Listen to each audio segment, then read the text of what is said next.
Alors pourquoi? Parce que le football c'est un catalyseur, c'est un amplificateur unique et qu'aujourd'hui, je dirais à l'aube de l'approche d'un événement comme la Coupe du Monde de football féminin en France, on s'est dit que c'était une occasion unique d'avoir un discours différent sur l'approche qu'on peut avoir sur le traitement du football pratiqué par les femmes.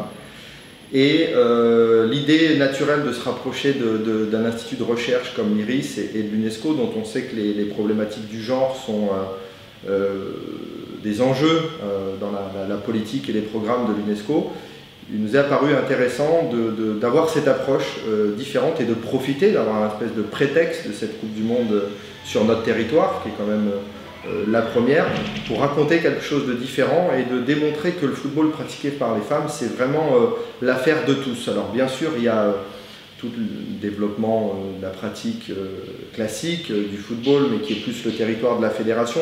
Et on a trouvé intéressant de mettre en place une étude pour raconter autre chose et peut-être créer un outil différent en repartant de l'historique, en produisant des chiffres, de la production de données, parce qu'on s'est aperçu petit à petit avec au fur et à mesure des travaux qu'il n'y avait pas tant de données chiffrées que ça, et que pour bien comprendre comment et pourquoi il faut développer le football féminin, il faut comprendre ses origines, et puis asseoir certaines recommandations, des convictions aussi déjà. Et du coup, il y a une vraie complémentarité entre l'UNFP et Positive Football.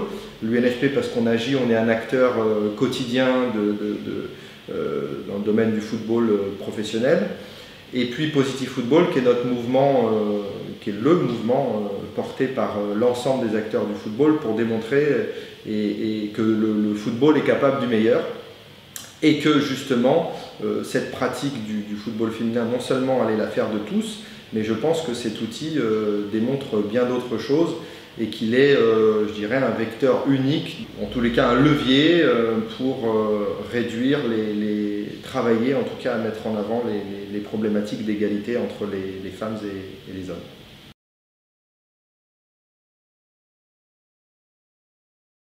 Alors elles disent plein de choses différentes. La première, c'est qu'on prend conscience que ce rapport, c'est un outil. C'est un outil nouveau, je le disais tout à l'heure, parce que déjà il fait l'historique du football féminin. On comprend qu'il n'est pas né, il n'a pas été développé de la même façon selon les pays. Et surtout, c'est un outil, je dirais, différent parce que c'est une sorte de faire prendre conscience que le football féminin peut être un levier de déconstruction des préjugés culturels en France, mais aussi et surtout, je dirais, partout dans le monde.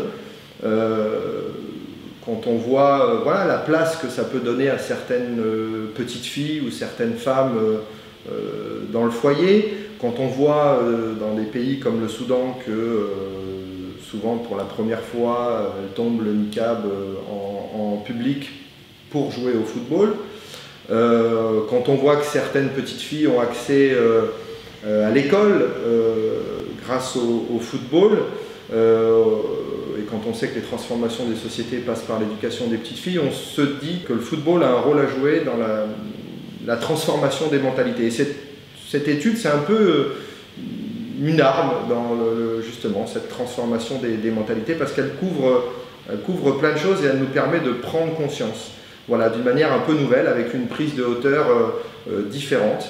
Et elle raconte toutes ces choses-là. Elle raconte l'émancipation de la femme grâce au football, et elle raconte aussi plein de chiffres. Elle raconte qu'il y a quand même 30 millions de pratiquantes aujourd'hui partout dans le monde, qu'il y en aura 60 millions selon la FIFA en 2026. Donc la question de se demander aujourd'hui si le football c'est un sport pour les filles, pour les femmes, et est-ce qu'il y a un marché, la question ne se pose plus. Un autre chiffre qui est ressorti de l'étude, qui a quand même 159 fédérations qui, avec leur équipe nationale, ont joué au moins un match. C'est 3 fois plus qu'en 91, date de la création de la première Coupe du Monde. Bon, voilà, il y a des chiffres qui nous démontrent qu'entre 2011 et 2014, il y a une augmentation de plus de 24% aussi du nombre de pays qui ont créé un championnat. Ce qui veut dire que en fait, tout le monde s'organise et que c'est un élan, je dirais, de tous les pays qui démontre concrètement, par les chiffres, que la pratique du foot par les filles est plus que lancée. Il y a aussi d'autres chiffres qu'il ne faut pas masquer une certaine réalité. On le voit avec l'étude de la FIFPro qui nous raconte qu'il y a quand même 60% des femmes qui pratiquent le foot et qui touchent moins de 600 $ par mois. Ça veut dire que c'est difficile aujourd'hui pour ces femmes, pour ces filles de vivre de ce sport. C'est des chiffres qui sont quand même révélateurs et qui indiquent qu'il y a encore de gros progrès à faire. Le rapport démontre aussi qu'il y a un enjeu de médiatisation très fort. Alors les médias jouent de plus en plus le jeu, notamment grâce à la Coupe du Monde de foot. C'est pour ça qu'il faut en profiter. Mais ça manque un peu d'aura médiatique, ça manque d'icônes féminines aussi. Et quand on sait la force d'influence que peuvent avoir les garçons sur leur communauté, dans les sociétés, etc., on se dit que pourquoi se priver d'une force d'influence chez les filles. Donc tout ça est en marche. La fédération fait de belles choses en France. Je pense qu'il faut apprendre à regarder aussi le verre à moitié plein et regarder d'où on part, où est-ce qu'on est aujourd'hui et où se situe la France par rapport au développement de la pratique. Et on peut être fier de ce qu'on a accompli, mais si on peut être locomotive aussi, c'est encore mieux. Alors on ne va pas se comparer aux Américains, mais on a notre rôle à jouer, on a un modèle aussi qui est le nôtre et qui est intéressant. Voilà, après au niveau UNFP, je le disais en introduction tout à l'heure, on est un acteur dans le football professionnel. Aujourd'hui, les filles n'ont pas de statut professionnel, c'est un objectif. Je pense qu'il faut sortir l'élite du milieu associatif, tout le monde en est conscient, et que si on veut tirer le football pratiqué par les filles vers le haut, il faut aussi en assumer le développement du statut. On a de plus en plus de filles qui sont syndiquées, on les accompagne dans leur carrière au quotidien, elles sont demandeuses. On a fait rentrer dernièrement Eugénie Le Sommer au comité directeur de l'UNFP. Bien sûr qu'on parle de football féminin, mais elle n'est pas là que pour parler de ça, bien au contraire, et sa vision sur le football d'aujourd'hui, à tout point de vue, est un véritable atout pour nous. Donc c'est là aussi où on doit accompagner la féminisation du football à tous les niveaux.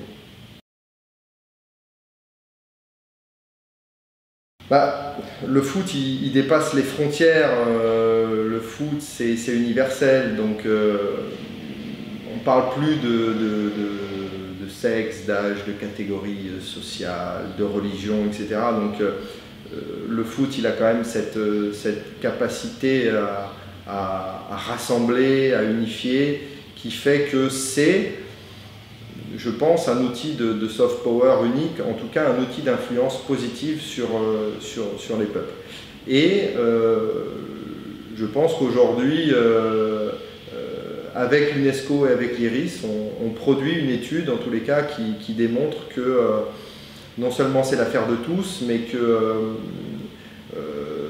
le football mérite, le football féminin mérite non seulement qu'on s'y intéresse, mais qu'on y mette aussi les moyens.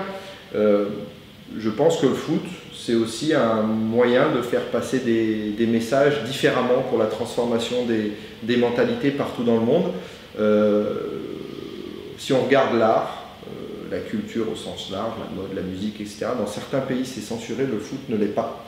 Donc on a là une passerelle unique à saisir pour faire passer des messages, pour transformer la société au sens large. Et quand on s'aperçoit que généralement quand le foot bouge, c'est la société qui évolue derrière. Développer le football féminin, c'est aussi montrer au monde entier combien les femmes sont performantes, tenaces, travailleuses, talentueuses, et qu'elles peuvent avoir, et elles sont, je pense aujourd'hui, mais pas assez, et c'est pour ça qu'il faut développer le football féminin, un modèle, en tous les cas, inspirant nos foyers, mais pas que pour les petites filles ou les mamans, mais aussi pour les pères, les frères et les copains. Ce qui veut dire que ne nous privons pas de cette force d'influence, ne nous privons pas de ces modèles d'exemplarité, ne nous privons pas d'une femme qui peut être inspirante grâce au football. Je pense que toutes les associations et les ONG qui ont été mises en avant dans le rapport montrent au quotidien leur travail sur le terrain et le démontrent à quel point la femme peut être inspirante et que le foot a un rôle majeur dans la transformation de nos sociétés.